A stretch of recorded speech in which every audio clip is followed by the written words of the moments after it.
The following is brought to you by the Starfleet Podcast Network, SPN, The Spin. You get a tattoo or marking or something like that, and you can't necessarily think of what's this going to look like now, and it's going to be pretty cool. I'm going to like this tattoo in my 40s, but what's it going to look like when I'm in my 80s? Is it going to suddenly be completely stupid? It's going to be all stretched. Yeah, it's going to be stretched, hanging down a little bit. It's going to have... It looked great there, but now, oh no. Now it's got wrinkles in it. Yeah, now it jiggles in that spot.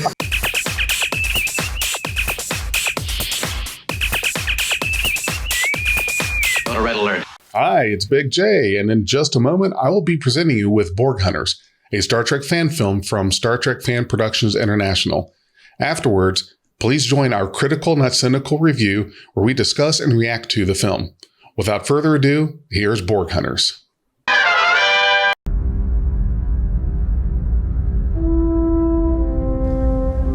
Captain's Log, Stardate 68315.6. Harry Kim, commanding. It's been 20 years since I began my career aboard the USS Voyager. I finally have my own command. Although our crew is small, our mission is large: to find Borg drones who are disconnected from the collective and restore them to their former selves. My mentor and former commander, Captain Chakotay, has agreed to join me to provide guidance and support. His experience will prove invaluable. Dr. Leland Tam, an expert in Borg physiology, is also on board to help locate Borg drones and deal with the initial de-assimilation procedures. There is one more person who I wish was on board, whose intimate familiarity with the Borg would have been indispensable. Annika, I'm sorry you aren't able to join us on this mission. Are you sure you won't reconsider? We could sure use your knowledge and personal experience. While I support the goals of your mission, I can't stomach the thought of coming back to Starfleet. We understand. I know your time at Starfleet could have been better. You two were always good to me. I wish you all the best. If you need to talk, you know where I am. Thank you, Annika. Take care.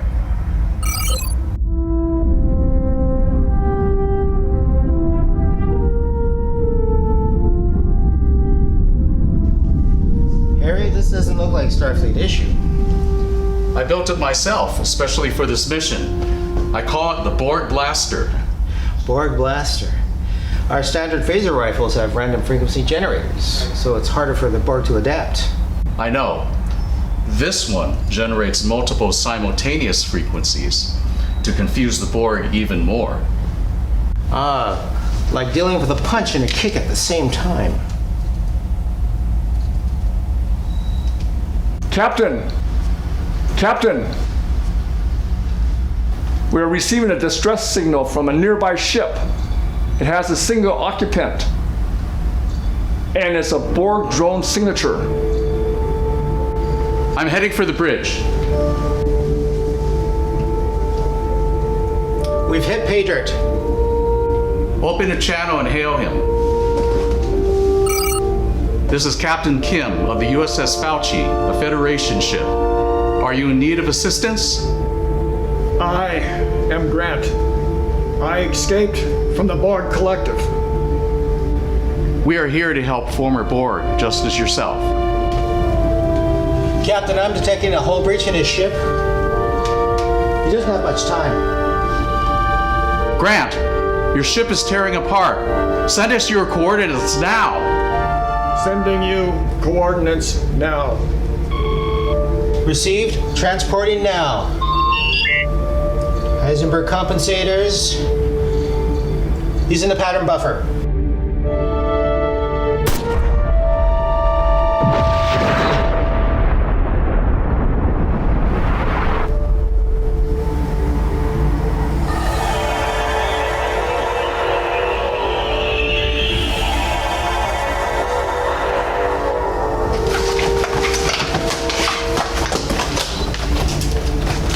Are you okay, Grant? Captain Chakotay and Dr. Tam will assist you. We can help you return to who you were before the Borg assimilated you. I would be most grateful. Let's get in the sickbay stat. Captain's Log, Supplemental. Dr. Tam is conducting a thorough examination of Grant to determine the best way to treat him. Admittedly, it's still a guessing game. The emotional and spiritual damage has taken its toll. What do you remember of your life before you were assimilated? Not much. Images of living on Earth, being on a ship. Chakotay. I just ran a DNA search. He was Lieutenant Commander Grant Simmons of the USS Kumar. The Borg attacked and invaded the USS Kumar several years ago. Do you remember anything about serving on the Kumar? Vaguely. It's going to take time before his memory returns. He needs rest and regeneration. His physiology is still largely Borg. Time for the regeneration chamber? Yes, Lieutenant Commander Simmons, time to rest. How long will we need to stay in the chamber? Until we reach Starbase 47.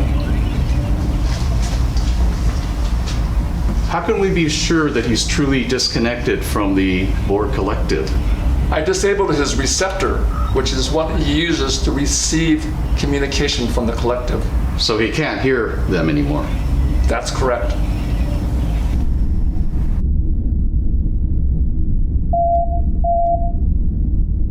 Admiral Janeway, this is a surprise. You'll never believe what we found. Harry, I'm afraid I have bad news. The mission is canceled. What? What do you mean? Starfleet reversed its decision. It's halting the mission, effective immediately. May I ask why? The new administration has a different view. They view all Borg, even disconnected ones, as enemy combatants. So by helping them, we'd be aiding our enemies? That's right, Chakotay.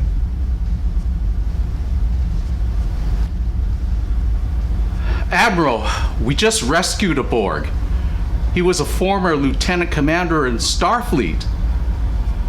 He was on the Kumar. We have to bring him in. I'm afraid you will have to return him to where you found him. We have our orders. Catherine, his ship was destroyed.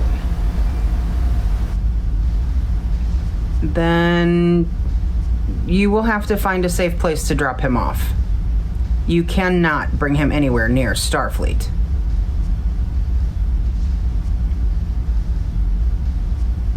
I'm sorry, gentlemen.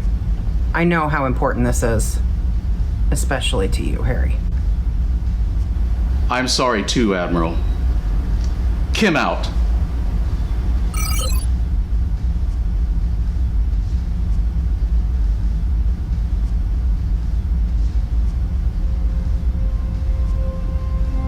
Are you all right?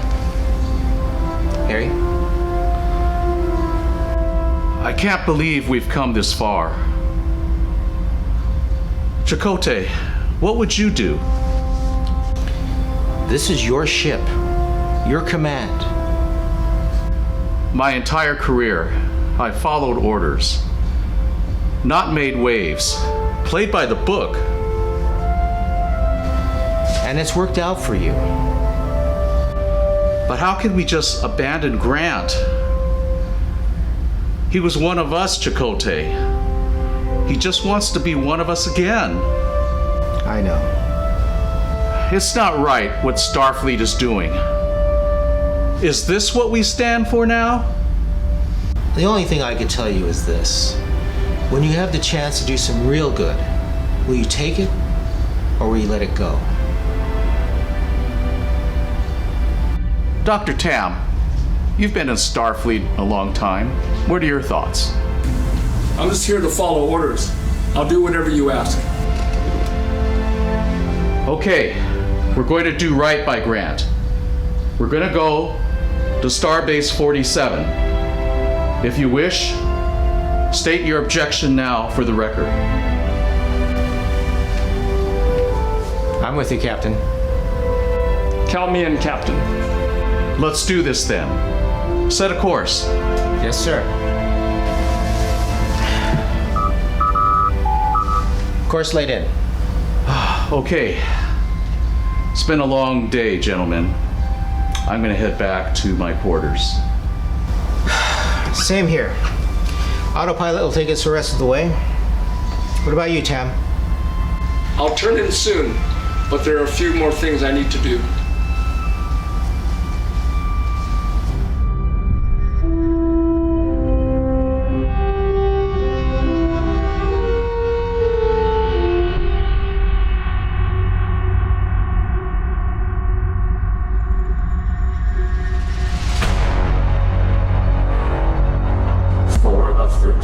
Secondary adjunct Unimatrix 2.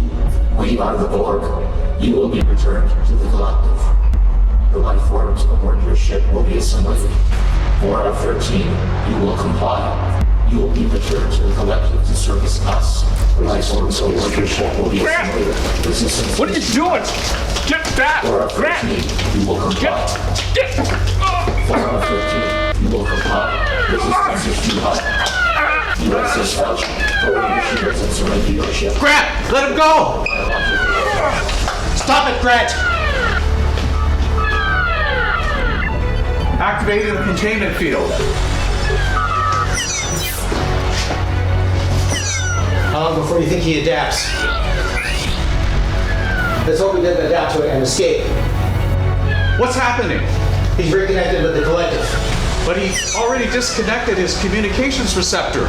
The Borg adapts. There must be a secondary one.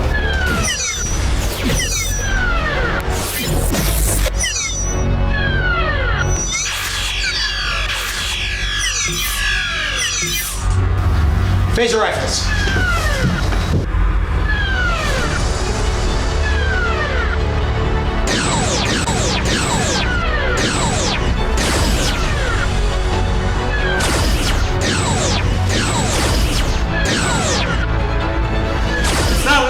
Get the Borg blaster!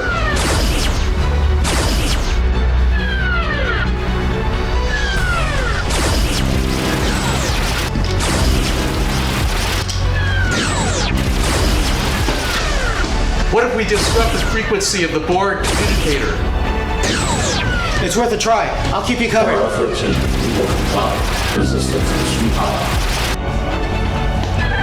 Harry, I don't know how much longer I can do this. Initiating frequency disruption. Resistance is futile. That's it, Harry. Resistance. That's it, Harry. Resistance is futile. It's futile. No, Resistance is I am not the Borg. I am Grant Simmons.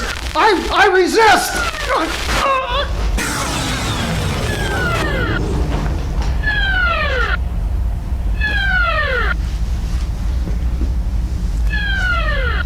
Is he? I think so. He's barely alive. Let's get him to sickbay.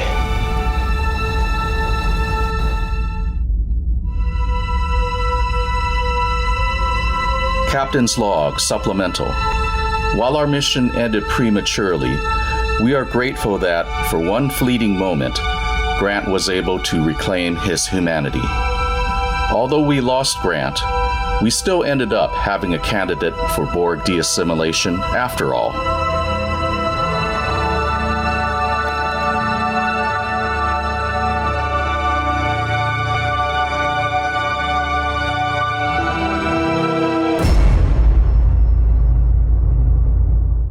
Hi, welcome back. This is Critical-not-Cynical with Big J. Frank and Vance will be here any moment. And today we've got, from the film, from what you just watched, Borg Hunters, David Ching, Mike Longo, and Mark Lum. And we appreciate you guys coming in and joining us for this. I just finished watching it not too long ago myself. I like to watch these right before I jump in so that way the thoughts and reactions just kind of come up natural. And the thing that I want to start by saying that I really liked, tell me about the sets that you guys used. That was very nice. And it looked like somebody constructed something very faithful to this time period. So where was that? Who built it? I want to hear all of that. Oh, that's Mike's garage. No, I'm just that's kidding. my garage. There's just a little bit of paint. That's a big garage. Lighting. That's all it is.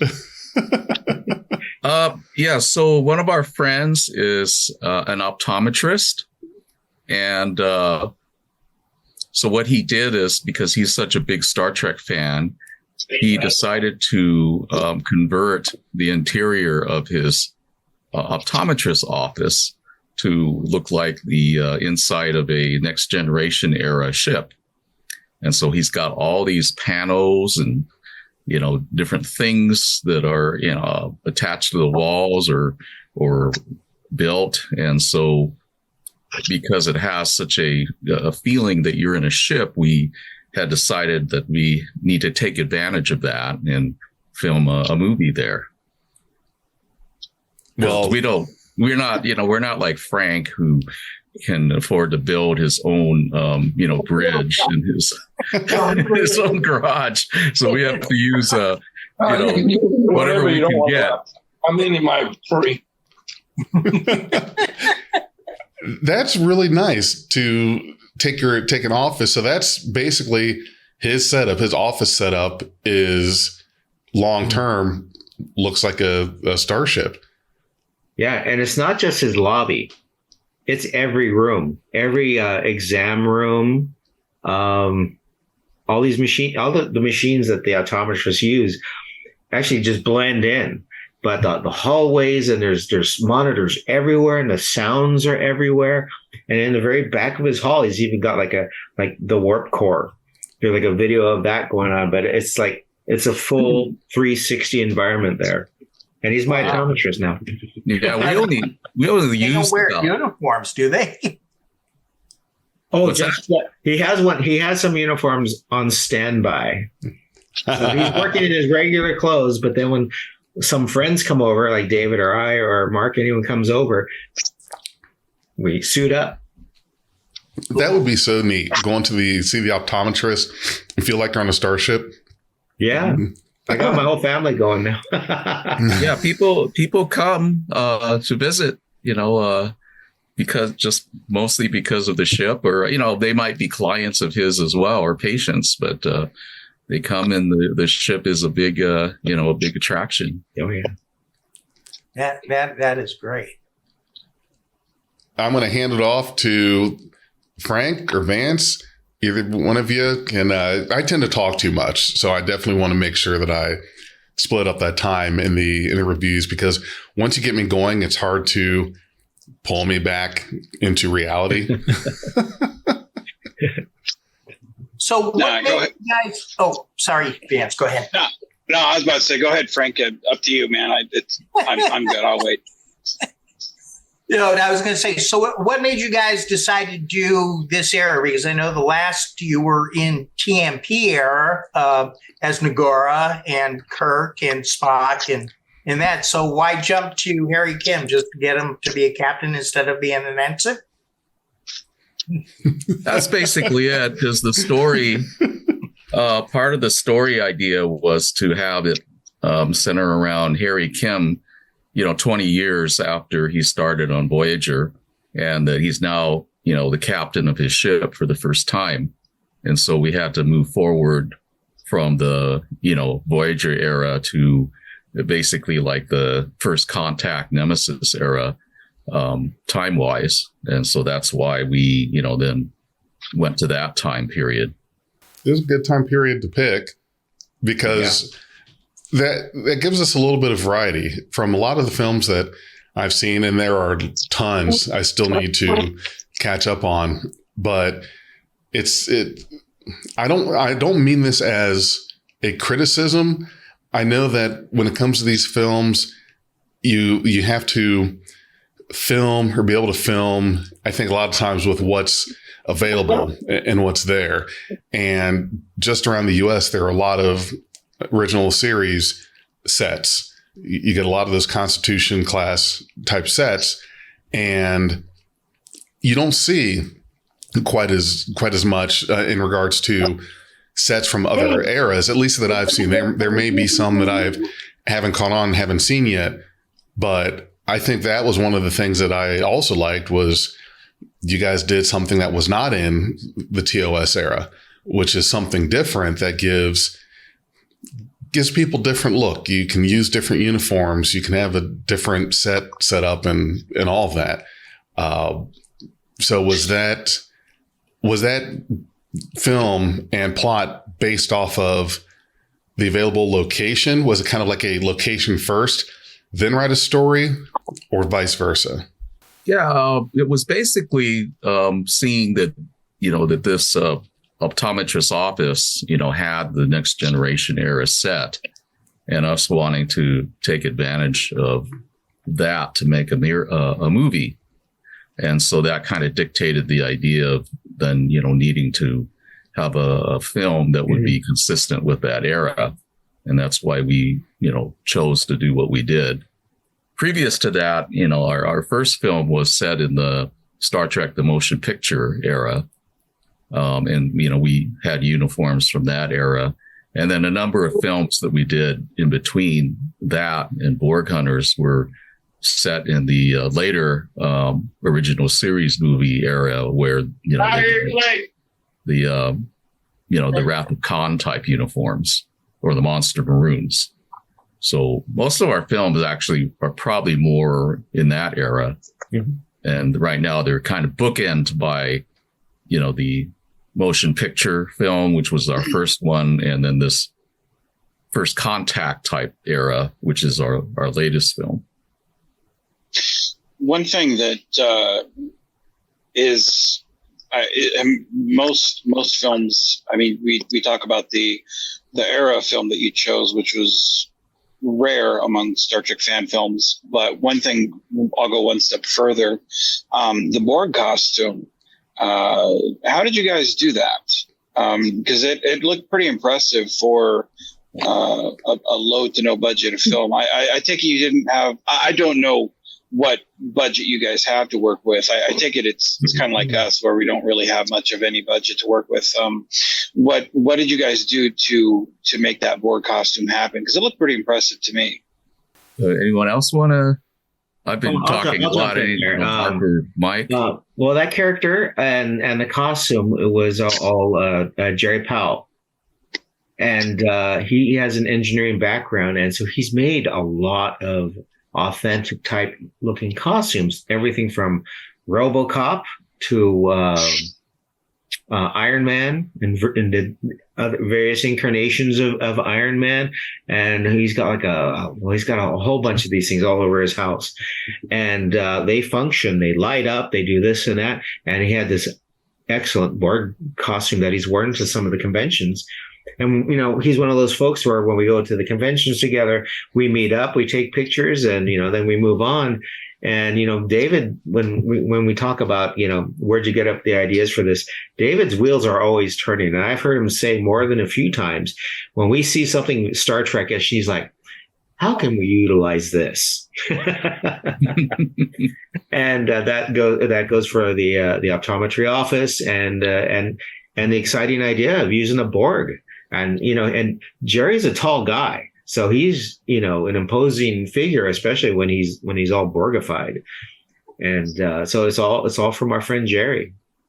Well, that's one of the things about going to the conventions, because I know I've been to a few myself, and seeing some of those things, it's, some of the people, they come up with so many wonderful and creative stuff on their own. It almost saves, with their enthusiasm and ingenuity, it saves on having a budget, and not having to spend the money yourself, and seeing the wonderful talent on their own. It helps showcase their talent and helps save on having to fundraise. It's kind of a two birds, one stone type mentality. I think that's wonderful that you guys were able to showcase that talent there, because like I said, it looked really good for, a low to no budget type film. It looked great. And the one thing that I really enjoyed, and every time it was on screen, my eyes just kind of focused on it, was his eyepiece. It looked like a Borg alcove. And I was looking at that and I was like, I don't think that's CGI. I think that's his actual eyepiece. Was that his eyepiece? Was I right? Yeah, you're right. All those lights and functioning parts, that's all Jerry and his, and all his practical gimmicks are all there. It's everything that was there. That was all him. The camera. Oh, I think then they'll be fine. They'll be all ready for you to go. I think I hear Cindy. Yeah, I think I heard Mark's wife on the audio there. Yeah. Mark, hi, Cindy. Your wife's part of our review. Hey, Cindy. Hold on. You want to join us? Almost. I have a call from my son, so that's what's happening. Oh, I gotcha. What were you saying just a moment ago, Frank? Oh, go ahead, Frank. No. Go ahead. One thing I tend to be a stalker in the comments and watch people's reaction, and it was kind of my thing too. I saw the name of the ship, the Fauci, and I liked that name. I was like, oh, that's kind of cool. It's a nice touch. And when I was going through the comments, just kind of gauge everyone else's reaction to the film, I saw one of the comments. They had kind of I don't know if it was poked fun of or made a comment. I don't know if it was a snide comment. Like, I didn't know how to take it because I don't really poke my head up to look. But have you gotten a lot of reaction from the name, the USS Fauci, or was that just something that people have kind of overlooked? Like, what's been the general response to that, if any? Well, there were some folks that, their outside politics were coming on in. And even though politics and medicine are two separate things, some people weren't too thrilled with that name, but other people found it totally fitting for the mission. We, fortunately, we get a lot of good comments on the film, but we get some negative ones too. And I would say that the majority of the negative ones center on the fact that we use that name as the ship, because at the time that we chose the name, it seemed like a good idea. Mm-hmm. But subsequently, the person that we named it after has become more controversial. And so I think a lot of people, because of the controversy, okay, you know what I mean, about him, have taken it rather negatively and have reacted to that. Yeah, no, I like that. Had it in the spirit of the movie. Okay, so you picked a controversial name. That should not overrule the fact that you had good acting in it. You had good props. You had, excellent cinematography. People just pick the dumbest things to pick on. And you guys reflected in something like that in one of your earlier movies with the Andorian. In that type of thing. So, that's one thing I like about your films is you do have a little bit of that in there. And, some people just are too thin-skinned sometimes. Yeah. Yeah, that's one thing I do enjoy about your films. Frank's absolutely right. You guys do kind of tend to touch upon a reflection of what's going on at the time. I know your one film was talking about the quarantine type stuff that was going on. You bring up the USS Fauci name, whether it's controversy stuff going on or not, everything's kind of reflective of what's going on in your guys' personal lives. And Frank and I do the same thing in our films. I think every good filmmaker kind of takes what's going on at the time and kind of throws a little bit of that in their films. And I think that's what makes fan films so relatable is, we can afford to do those things. I think because all these films are basic fan service, something that we love. Look at season 3 of Picard. That's all he was doing was taking what he loved about Star Trek and injected that into his season of Star Trek. I think it was well done. Every film you guys have done, they of course they have their flaws. Every film does. I don't care if you're Steven Spielberg or whatever, but that's the thing that can off the table. but that's the thing, that people, they need to realize when they're watching these films is you guys aren't a film that has $100,000 budget. You guys are fans who are doing, you guys are working in what type of office was it again? It was an optometrist's office. Yeah. I mean, you guys used what was made available to you. You guys were your fans, you guys bought your own uniforms. You guys were using what was made available. And you guys made a pretty authentic looking film. Who can say they've done that? So instead of nitpicking what they don't like or what's not good about it, look at the story. And I thought the story was really good, very true to Trek,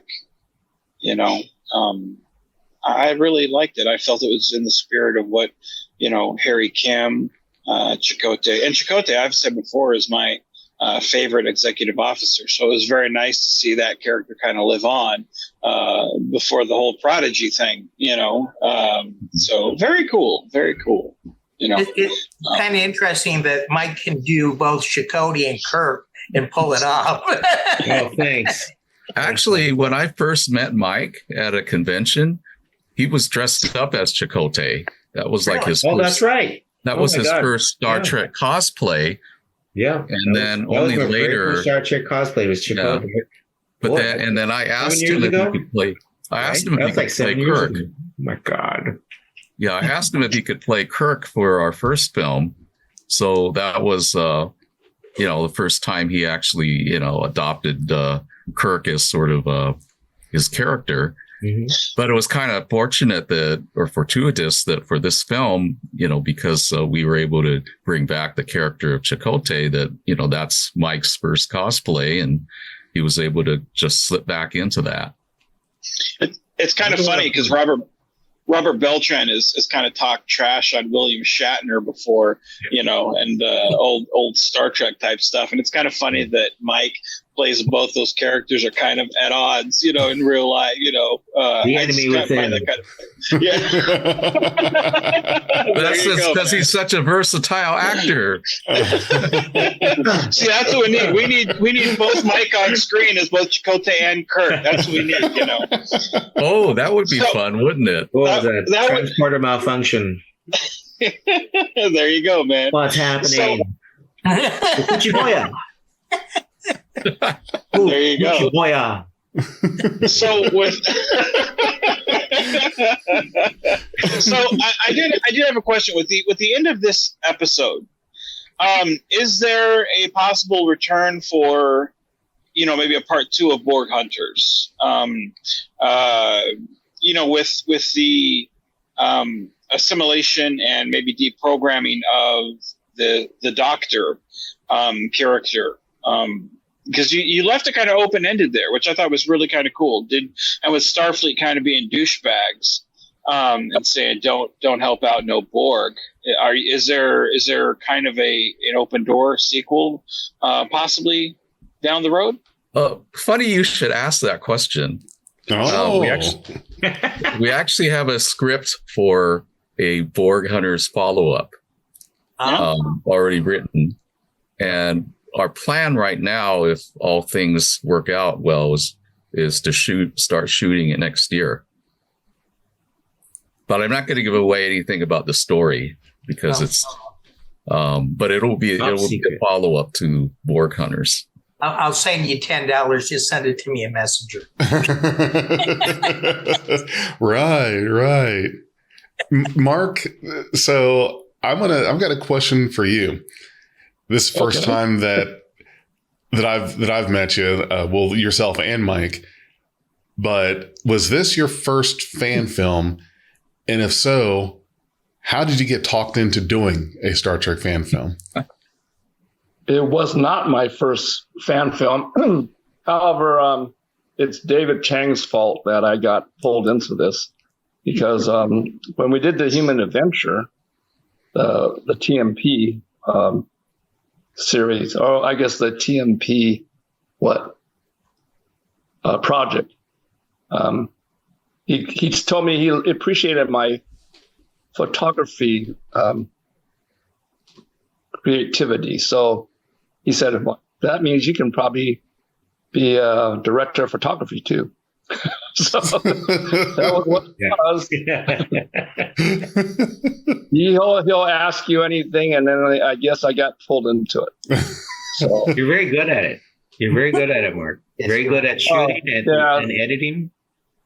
Yeah, that as it ended up, it says, well, then you might as well direct it and do the editing. Cut it together too. And then I decided to add some soundtrack to it too. So yeah.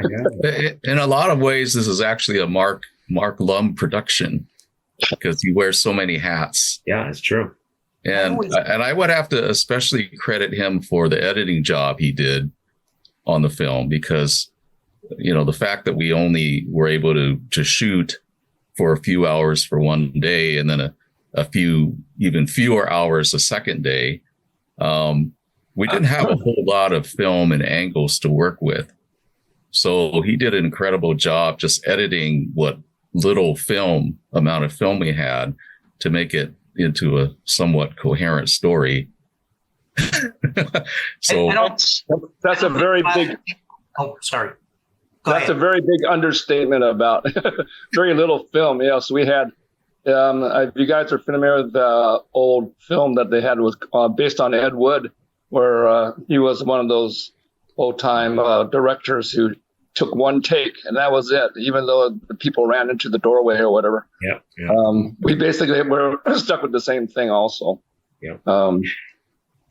And surprisingly, we had enough material that I could cut here, splice here, and make it work. So I was very happy with. Probably not as easily with the first one, but you got to start somewhere. But this one, I was very happy with the story, so that made it a little more easy. Yeah, we had a lot of good coverage in this one, especially. Because we really could look in all sorts of directions. So we could have many camera positions to cut from. It's one thing I've said before in films that it's not what's actually there, but it's what the camera sees, especially in terms of directing or the cinematography. It's, you don't have to have an expanded room, but it's where the camera cuts off that the audience will fill in the gaps. And you talked about filming very tight spaces. How crammed was it for you guys? Because from the way it looked on camera, seeing that bridge, you guys had 3 seats there. It looked like a nice spaced bridge there. How crammed was it for you guys to film there, if you don't mind me asking? Well, first of all, thank you very much for your I appreciate that.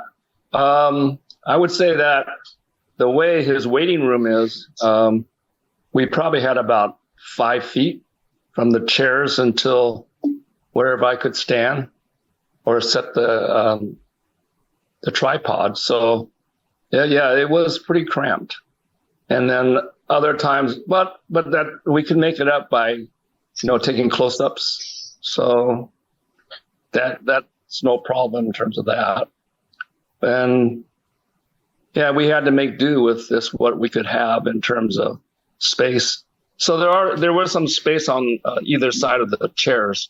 There were actually 5 chairs. I'm not sure if you ever got an idea that there were actually 5 chairs there, or I think we only shot the 3 chairs. Yeah. So what did you use as a camera? What did we use as a camera? Mike has is it a Canon or a Nikon? It's a Canon SLR. Yeah, it's an SLR camera that shoots video. Yeah, like a TI-6 or something like that. Well, I think we usually shoot like a 34. No, I mean the model was like a TI-6 or TI. No. It's a 90, a D70. It's a D70. Yeah. So it's a proper still camera, but it also shoots high res video. And then we have different lenses we can put onto it as well. Yeah, we have a D6. That's why, but we also use the cell phone. But I was just curious to see what you guys did, because I know, Mark, from our shooting it, my bridge looks big, but it's not really that people go it looks so big in the pictures, and people don't understand that the camera can make something look humongous just by the way that you're shooting with angles.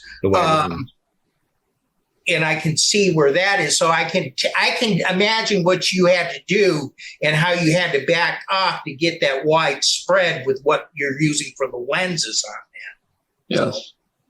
Well, as you mentioned, the audience feels in a lot of the parts. So granted, the scenes where we had the Chakotay speaking with Kim, that's close up, it was very narrow in terms of the space that we had available. But then the other parts, like when we first discovered the Borg, and that was along the whole length of the building. So the angle made it look bigger. And then, of course, when they had the alarms, the situation where the alarm went off after Dr. Tam was getting attacked, they came running down the hallway. So all that gave you the illusion that it was a big ship. That one shot of where they're firing at the Borg and it's you see down the hall, that right there, like you said, the illusion that it's a much bigger ship. And one shot that I don't know why that it stuck with me, but I remember looking at that going, I really liked that shot.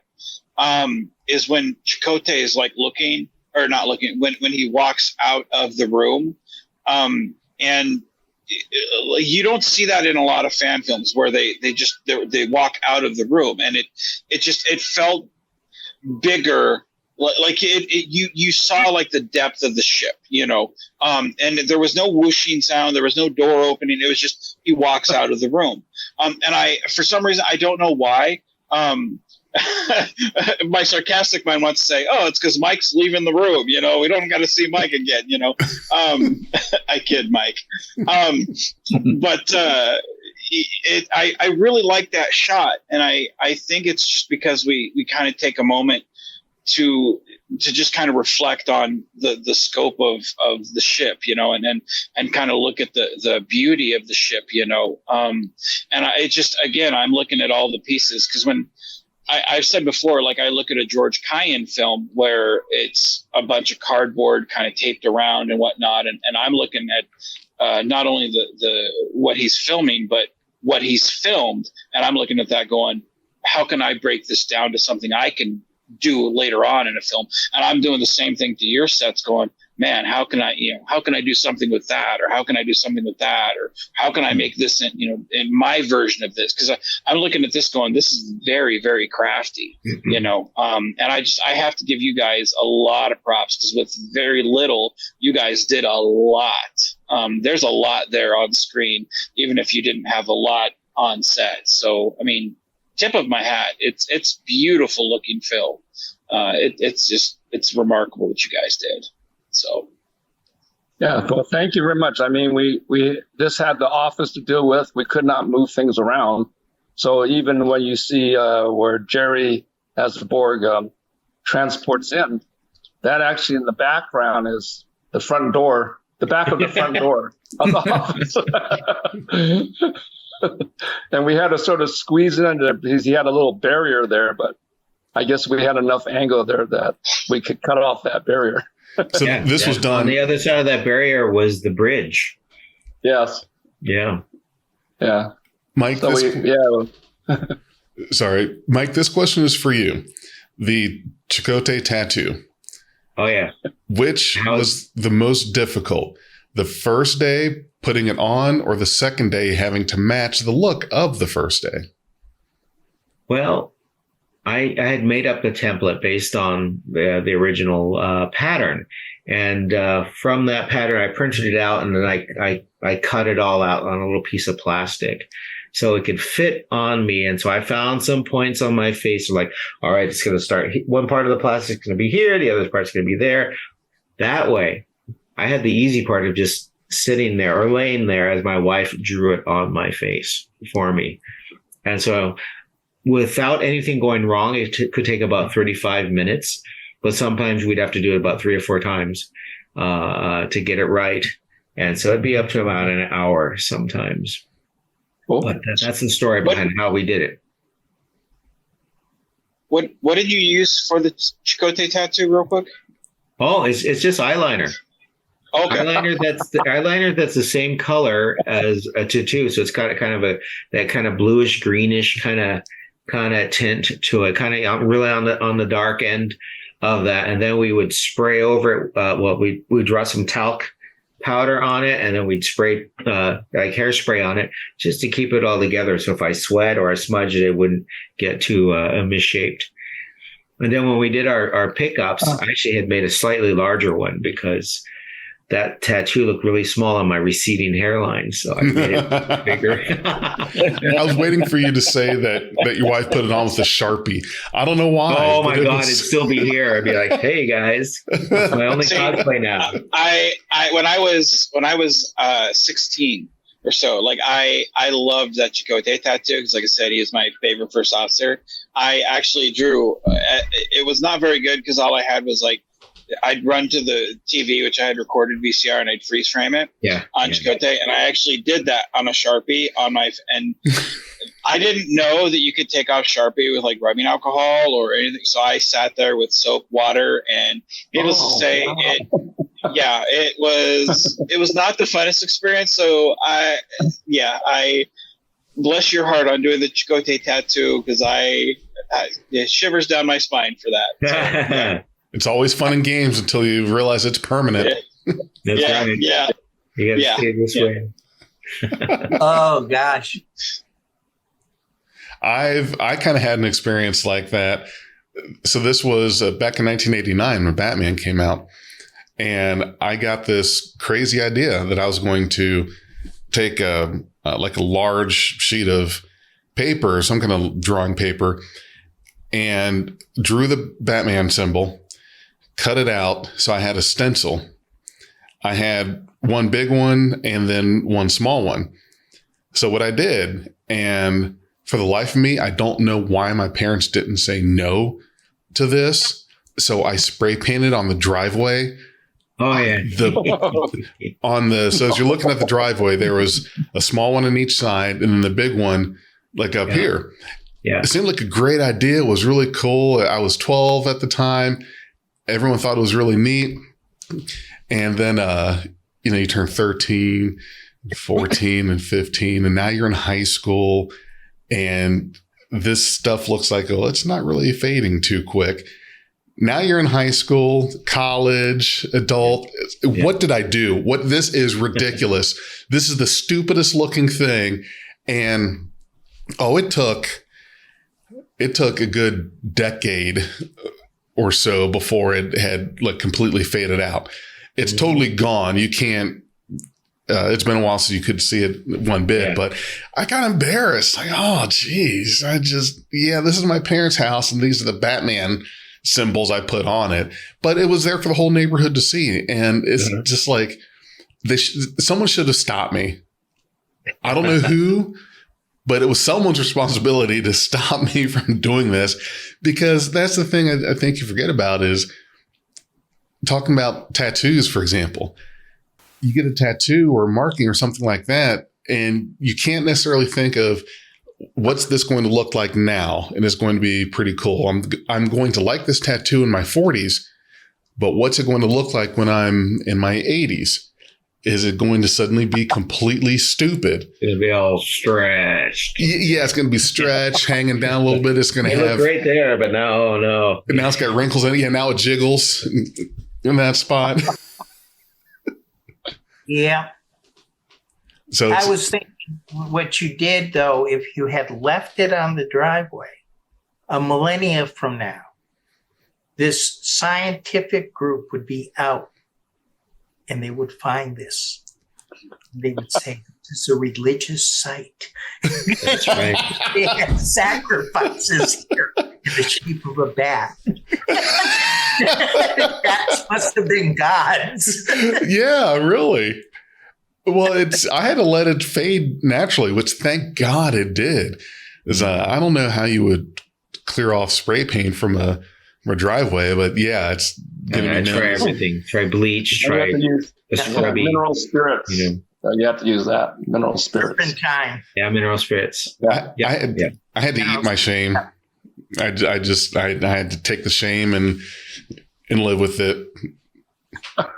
You just paint it over with black or something. The whole driveway. Make it look like a landing strip. Yeah, there you go. Yeah, you could asphalt it instead. Reminds All me right, of the, guys, I got to take off now. It was really Thanks, great David. Thanks for coming in and playing. Thanks for stopping to see in, all of David. you, and Yeah, carry on with your conversations, and I look forward to seeing what the rest of it looks like. Yeah. Have a good evening. That'll be good. All right. Good long and prosper. Yeah. Have a good night, David. That reminds me when he was talking about adding to it to try to make it better.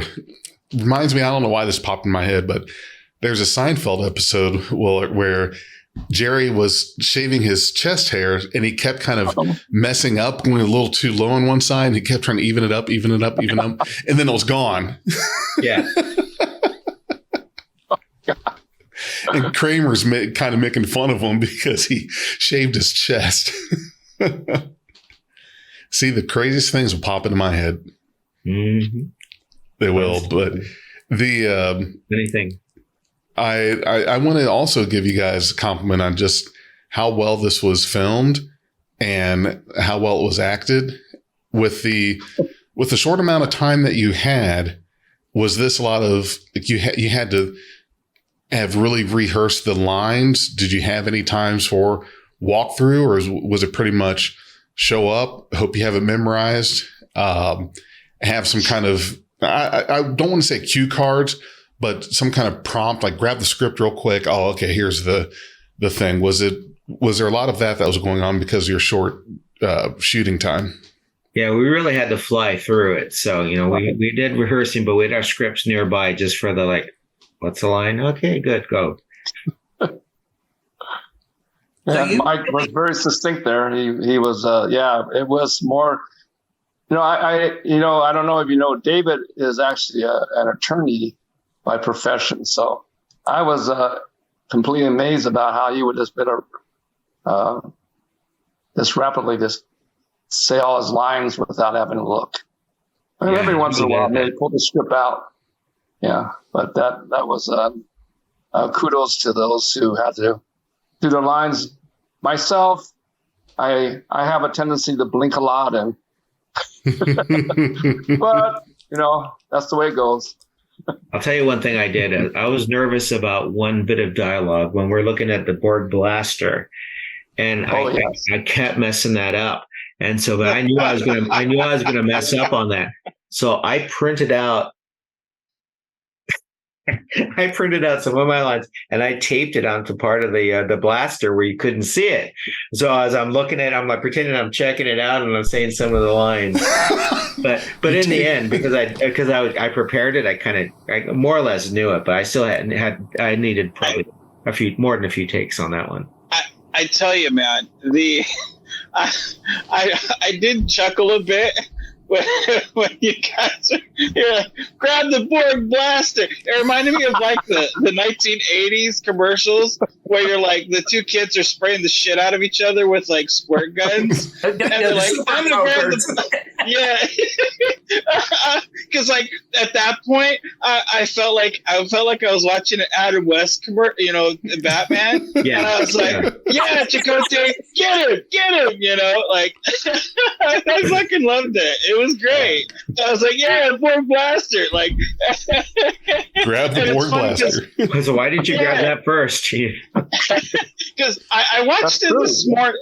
I watched it this morning, because I always wanted to be refreshed in my head before, and the last weekend or the weekend before, no, it was last weekend, I had cleared out my shed of old toys, boxed toys that I either wanted to throw away or donate or keep.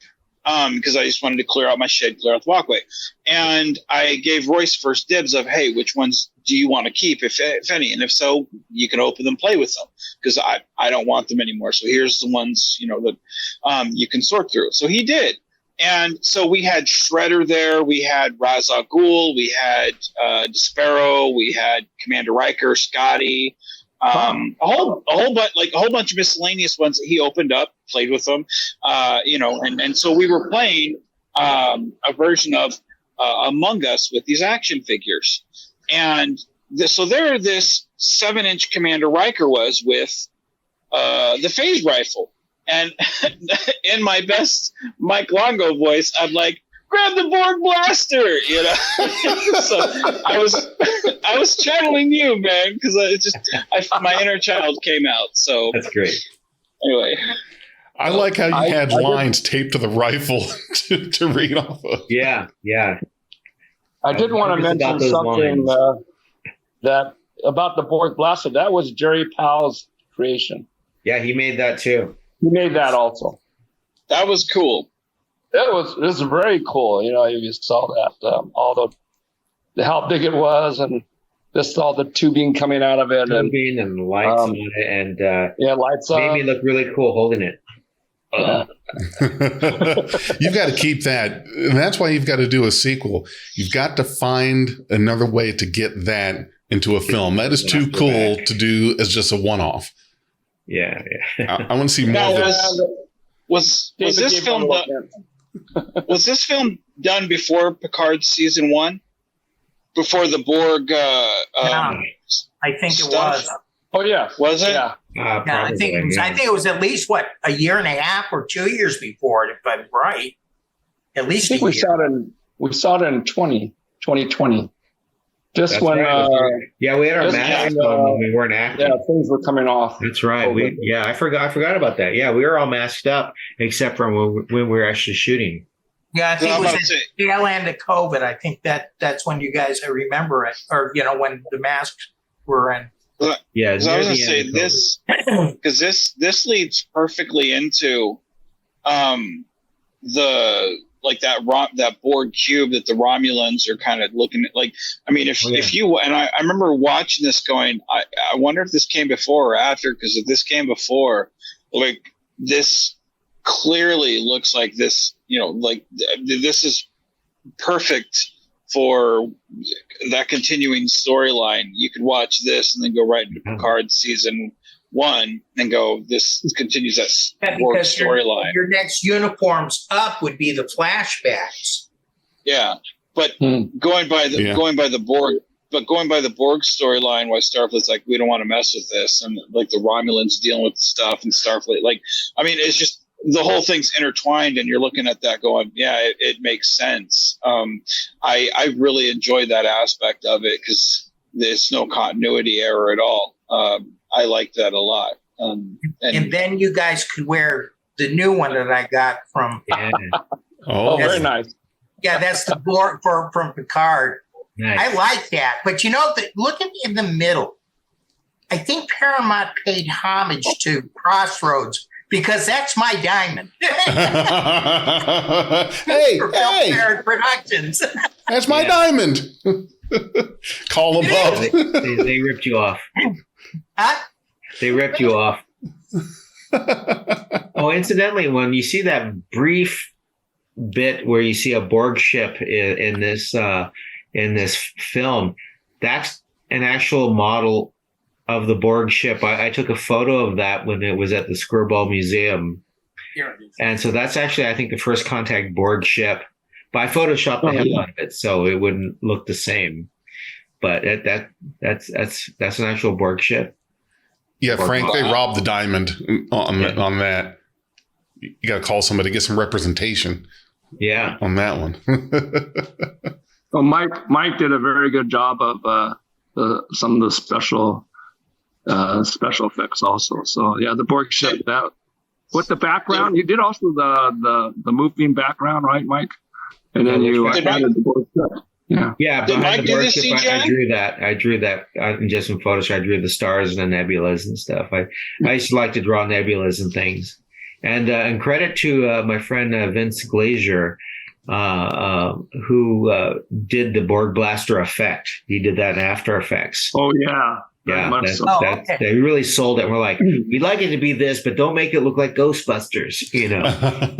Don't cross the streams, Ray. Don't cross the streams, Ray. Who did your CGI? Because that was pretty good.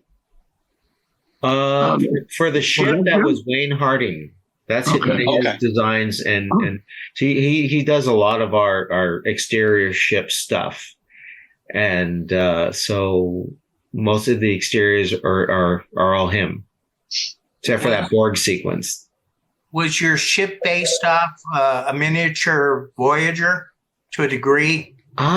We'd have to ask Wayne that question, because he makes a lot of his own designs, and so he's like, I want to see this with this, and so he's got some, like prototype Starfleet ships that never existed, but they look really cool. They do, because that looked like a scout. Yeah, it does fit that kind of mold and motif. That's kind of the kind of deal, and it worked fine because it was supposed to be a small ship, and then we also knew that when we were going to shoot it, we're not going to be able to go everywhere in the ship because their exam rooms, even though they've got displays and techie stuff in them, but we wouldn't have a lot of space to go. The similarity that I kind of got from that was from Voyager Endgame, the series finale. Harry Kim was captain of a Nova class ship. I don't remember the name of the ship, but I remember the class of it. And the size and look of that, the nacelles are placed differently between that one and your guys's, but there was something in the shape of the whole thing that kind of reminded me of that, which if that was not intentional, then you guys did a good thing where there's a little bit of visual similarity between. So I'm going to have to look it up unless one of you knows off the top of your head, but Endgame, the future scenes in Endgame, was that didn't they hit 24 something or another? Because Voyager had made it home, but it had taken 40 years. No, it was only 20. It was only 20 some years in the future. They didn't hit the 25th century yet. They had those stellar uniforms. Yeah, it was Frank's favorite uniform. Yeah, Frank's favorite uniform. Yeah. In fact, he's got one in his closet. He won't relinquish it to me. He's got it in his closet. He wanted to write a story for him and I. He made me go out and get that darn uniform. And it is horrible. What he won't tell you is that's when he wears when we're done with the show. He's going to take the one he's got on now, and he's going to put that one on, the Endgame uniform one now. And when he goes out and gets groceries, he wears that one. And you no. No, if memory serves, I don't believe they made it to the 25th century. The only time we've ever made it to the 25th century is Picard. In the Picard series, I believe. You said you guys filmed a couple hours the first day, even less time the second day. I have two questions. One, how long total did it take you to film this? And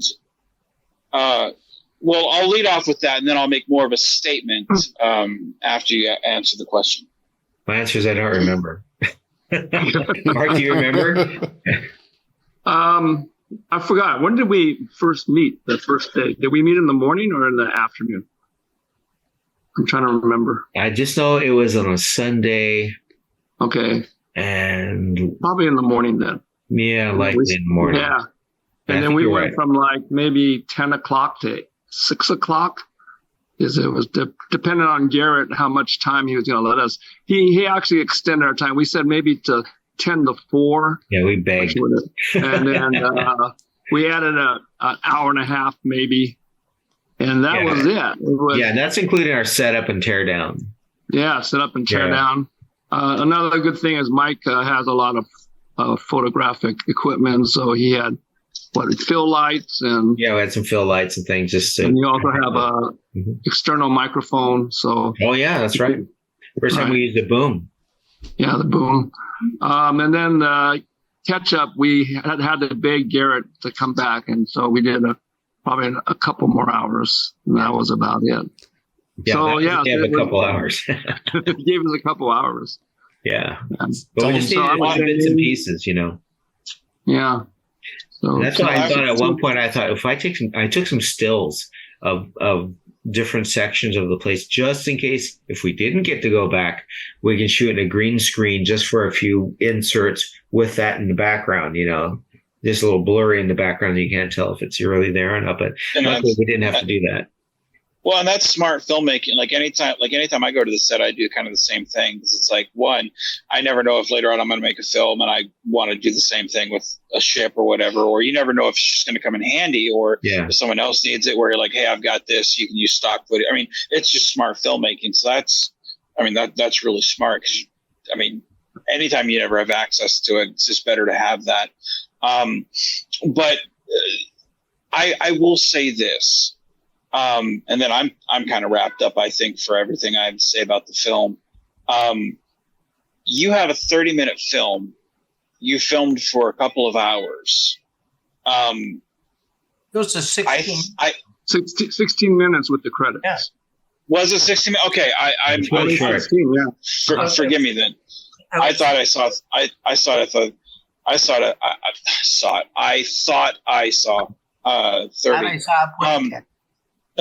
Right. I think you have a lot of heart in this film, a lot more than some films out there who go on for an hour and don't have the amount of heart or story that you guys put out. And I don't say that because you're sitting in front of me. There are some films I'll sit there for 20, 30, 40 minutes and I'm like, good God, this is a piece of shit. Some of them are mine. And I'm like, man, why did I make this? I really thoroughly enjoyed this film. I thought you guys portrayed each one of your guys' characters with heart, conviction. I thought the story was one that was true to the spirit of Star Trek. It was a very human, no pun intended, story. And I thought it was something that, when you look at it, it's about helping others. And even when the person above you says, hey, cut it out, you guys still try to do the right thing. I think that's something where we can all look inside ourselves and go, what would we do? I liked the story. I thought it was good. And I think for only having filmed for a couple of hours, well done. It visually looks good. Your acting was great. The story was great. I think for all the flaws in the film, I think you guys had a really great film. Tip of my hat to you guys. It was a joy to watch, and I look forward to not only your other productions, but a sequel to this, because I think it's worthy of a sequel. I'm curious, genuinely curious, as what happens to the Doctor. I mean, he sits there and looks at me in the eye, and I'm like, oh man, what's going on? So I really thank you guys for making this film, because it was really a joy to watch. So, like I said, that's all I really have to say left of anything. So, but thank you. Thank you for the kudos. Too bad he's not here, but it really has to do with David. He's the one who came up with the story. Yeah. And as I've always learned in my short career here, is that the story makes or breaks the thing. Makes or breaks the project. And it was a very enjoyable story. So even though it took hours and hours of editing and doing the sound editing, and what was fun was the Borg blaster. I had to develop that sound that it made. That was something I developed myself. This splicing together different sound samples, and then it went well. And like I said, the story made it go well. So the story it was a fun story. It was for me, it's probably the most fun of our films to be in. Yes, most fun so far. Yeah. Well, I'm glad you guys enjoyed it. I know we enjoyed it. It was very good, and I definitely want to see the Borg blaster again. So you've got me cheering. I keep on thinking intergalactic gargle blaster from. Oh my gosh! Yeah, I know what you're talking about. From Hitchhiker's Guide to the Galaxy. Yes. I might have to watch that this weekend. And it's a good collaboration because both David and Mike had, and even Jerry too, had good points to put out. I'm supposedly the director's hat, but the idea of if you remember, Mike picks up the Borg blaster and he swings it around, and he says, "Oh, be sure to get it where the laser beam comes into the camera." I go, "Oh, yeah, that's a great idea." So he's swinging around, and if you go back, you'll see the laser beam go into the camera. That's something I learned. This is real stupid trivia. And all right, so you remember Irwin Allen's Voyage to the Bottom of the Sea? Yeah, that far back. That's going back. Whenever the guys were with the flashlights underwater, the scuba dudes, they'd always shine the lights into the camera. They'd like purposely do that because it looked visually cool, And lens flares way back then. Picard does it back in First Contact with the little laser eye. Yeah. Yeah. And so that's all in my head. Like he's got to flash. He's got to flash a little bit. It's one of those things you do. Because you got it. Yeah, it's very creative. And Mike was the one who came up with the very ending where Dr. Tam opens his eyes. That was a lot of fun. Where it swirls around a little, and he came up with the music, and then you, of course, it's not in the soundtrack, but when I was there, my eyes are to close, and all of a sudden he says, "Open them." And I had to flip them open, and it looked very menacing. Oh, it looked great. I mean, you sold it. You sold it. That was like, I have a still shot of that frame when you open it up in my Star Trek photos. It's like, because that's on the money. That's good stuff there. Here's another trivia. I'm the Borg voice that you hear from the collective. Oh, you are. There it is, that dual role again. There you go. Al Borg. I'm the high collective. What are you going to do, Lauren Data? That'd be one to learn. Yeah. Oh, well, it's all coming back to because you did play Kirk on the collective in that one movie. Remember that the after credit scene? Oh, dude, it's all coming full circle. It is. Dude, I remember that now. Full circle. Dude, this is trippy now. Oh, I'm tripping out now. This is eerie. This is great. This is why we all need to talk more together, I think. This is aliens to see. I love talking together. I like listening to you guys just talk about all this stuff. I'm learning more of the people, the history, the films, but there's a lot to catch up on. And so I like hearing you guys. I've tried to catch up on all of Vance's films. He's got so many. I got some ways to go. The best scene with Mike. You know which one I'm talking about, don't you, Mike? Maybe. It's the best line because he totally hams it up. He's playing Mirror Universe Kirk. Oh shit! And, oh yes, that was so fun. You go ahead and tell the story, Mike. Because I can't. No. You tell the story. I had a wonderful time doing that. I want to hear it. That was my playing Kirk. That was the most fun I ever had. Trying to do I was still thinking of. I was going full shat on that one. That was Pretender, wasn't it? Yes, yeah, it was. I think so. Yeah, it was Pretender. But you tell the story. You tell the story. No, you tell. No. It was. Can you? Well, let's play the scene. You play the scene. Is it Pretender? It is which Pretender one it is. because that was the one. And right after I come in, I think I was after him. Is it? Yes. Can you pull that up, Frank? Can you pull that up on your screen? Or Jefferson? Can you pull? Yeah. Let me go to it. Let me go to it real quick. Let me go Pretender? to YouTube. Yeah, let me get on YouTube. Well, I got two versions. I think it's Pretender. Is it Constar? Let me go to it real quick. It's Constar. It's not George Cayenne. It's our Pretender. Yeah, no, but I got two versions of it on my channel. All right, I've got it. The Pretender, Constar edition. Huh? No, I don't know if it's Constar edition or not. It's. Give me 1 second, because it's the way Mike delivers this line. Is it that one? Kind of hard to. That's the one where we use my bridge at the end. It's kind of too. I don't know. Let me hold up. No budget. Those in the end credits. I don't know. I have to search for. I have to search for Mike. Thank you. Mark's gonna be like, "What did you do?" Yeah, I don't know. A new film, Star Trek: The Search for Mike. Okay, no, it is a Constar edition. Yes, it is a Constar edition. Let me find the time index. Okay, let's see here. Let's see.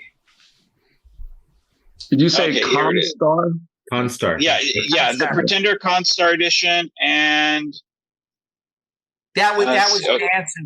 Vance's is Constar. Okay, go to time index. I think it's. I think it's 1450. Yeah, okay, it's 1457. Yes, and just the way Mike, the way Mike delivers this line, damn it, it's so great.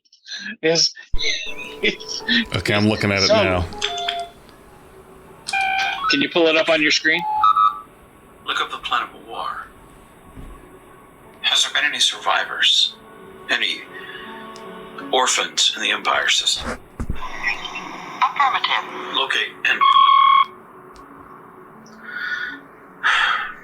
save inquiry under Eobard Menard and open the comms.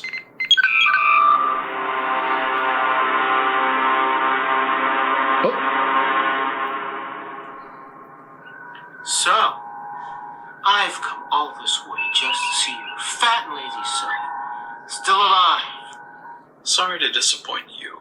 Oh, you would know all about disappointing, wouldn't you? That's what Jennifer said.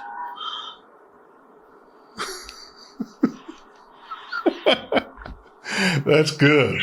That's good. That goes on. She goes on. Yeah, on Tiberius. It's like you fat son of a bitch. Like, oh yeah. Oh man. Yeah, get to that line. Yeah, that's a good line. Yeah, get to that line. It's like, fat son of a bitch. I didn't see that coming. You've mocked me since church camp. And now I have the upgraded ship. Mock me now.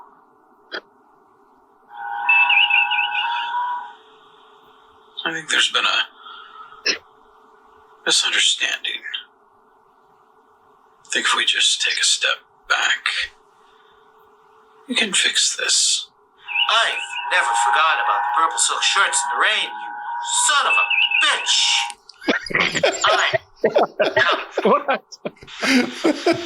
Oh man. It goes on. There's more. Well, you have to watch the video with link friends at home. You got to watch the whole film. Oh shoot! That's great. You son of a bitch. I'm about this. It's so good. Like, because again, I wrote that film because I did the film with George Cayenne, and that I wanted it to be it was our take on Mirror basically, where regular Menard goes into the Mirror universe, and Mirror Menard, which is known as the Phantom, he comes to the regular universe, and it's basically the swap. And I told George, I said, hey, we'll put one on your channel, we'll put one on my channel, and it'll be a great way to kind of do cross promotion stuff.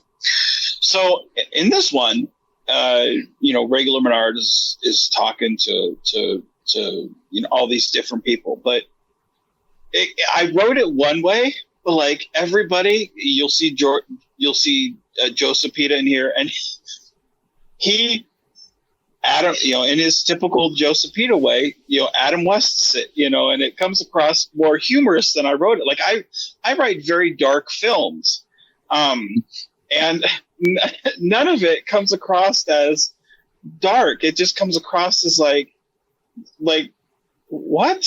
And it's funny because Mike, he comes across as terrifying, but like not terrified. It's just it's very funny, and I love everybody's delivery on it, because I imagine it's like, no wonder the Phantom is so threatening in this world, because everyone else is just like, what? So it's just like, man, it's a great film. It helps me not take myself too seriously, and I love that, because it's a testament to all those actors who played the role. But I couldn't stop. As soon as those clips, like, me and my editor, he sent it to me, and I couldn't stop showing everybody here at work, like, dude, check out Kirk, because just the point of Kirk in that the silk shirt, the purple silk shirt, like, here's Captain Kirk, he's all mad and brave and all this, but it all goes back to that fucking silk shirt, He was just a kid hurt. He was just hurt. Hurt little boy. So, fragile. Like, man, one day I hope I meet you, Mike, and I hope you say that line, because I will. We'll reenact that. We'll reenact that when we're together. No one will know what's going on, but you and I will. Mike, send me the link. I'll send you the link. Yes. It's a great film, man. Like, and I always, like, before, I always thought, man, the Phantom is a real threat. But now, as I watch that film, I'm like, it's not that he's such a threat. It's just nobody else is a threat, and that he's just, oh man, it's a great film though. That's one of the films that you get to say to all your friends. I mean, we all have our little films that we do, but every once in a while, like, we get these massive films where, hey Joe, I'm doing this, can you do it? Yeah, I'll do my little part. Hey Mike, can you do this? Yeah, I'll do my part. Hey Frank, can you do that? Yeah, I'll do my part. And we all get together, and it's kind of like family reunion or big cookout or something. We all take part in it, and we do our thing, and it's just a great time, because it's like we all get together and have fun, and that's what I love about the community is we, we're just fans having fun, and if it wasn't for stuff like this, we wouldn't get to know each other, and we have a good laugh, There was quite a few different. See, there was Joe in there, and George, and Leslie, George, yeah, and me, and who else was in there? Gosh, we had Leslie Sawyer was in there. Yeah, we had a lot of well, see, there's two people in this world now that are catching up with you being in films. One is Leslie Sawyer, and the other one is Donna.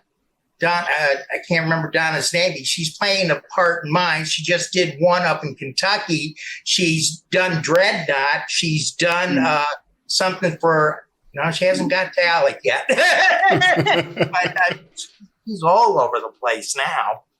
I wouldn't be surprised if something for Joe now. But that's the thing I love about these type of films is like David, he's played Nagora, and in their films, he's played Nagora in a couple of mine. I think Josh has talked about having Nagora in his. Or at least brought it up, like, hey, you think we could ever fit him in one of our? I was like, sure. I mean, just ask him, but it's not uncommon for any of us to talk about, being in each other's films, and it's all because we all, if we don't know each other, we at least know of each other and can reach out, that's what I love about the community. It's just good people, Yeah, and I love that it's sort of this expanded universe that we all cross over into. So it's like it's all a part of this thing. I love that aspect. Yeah, I love I love the fact that, like, you know, like Joe, take Joe, for instance, his version of Star Trek is very different from, say, mine, which is, of course, very different from, like, Josh's, which is, you know, I'm very cheap, Little Caesar's pizza. Josh is more like big budget, you know, fancy schmancy, you know, Star Trek. Subway sandwiches. There you go. You know, but again, like all of us are very different, you know, level of Trek and professionalism and whatnot. But it's not uncommon for any of us to play in each other's sandbox, you know, because at the end of the day, we're all just friends who want to see each other succeed. Like, you ever reach up and say, "Hey, Frank," or "Hey, Vance, can we have you in our film?" "Yeah, sure. What do you need?" You know, "I got my green screen ready to go. Just send me a script," you know? And it's gotten to the point now where most of us don't even need to see a script. We're just like, "Yeah, just shoot me. Just let me know. Send it to me. I'll do it." We don't even need to read it first, you know? And that type of trust, you know, you can't buy, you know, and I dig it. You know, I really do, you know? And after an hour worth of correcting spelling mistakes and word continuity, I usually have. Oh, did I say that out loud? I don't know what you're talking about. Happy is spelled with an I. It's not Y. I have the words you constantly use differently in my spell checker. So you have the wrong ones in there as if they were correct. I'm going to crash it one day. You're going to see that. Yeah. Anyway, on that note, guys, I have to go. I got to go grab my numbers. Yeah, I just think we could wrap up here. Vance got to get his numbers. Mike, Mark, thank you. David, if you're still watching, listening, thank you very much for joining us. Really appreciate it. You guys live long and prosper. Enjoy the rest of your day. If you enjoyed this podcast, you can support us at patreon.com/BeyondTrek. We are Beyond Trek Podcast. Lower your inhibitions and surrender your ears. We will add inspirational and hilarious Trek content to your day. Your attention will adapt to subscribe to us. Resistance is futile.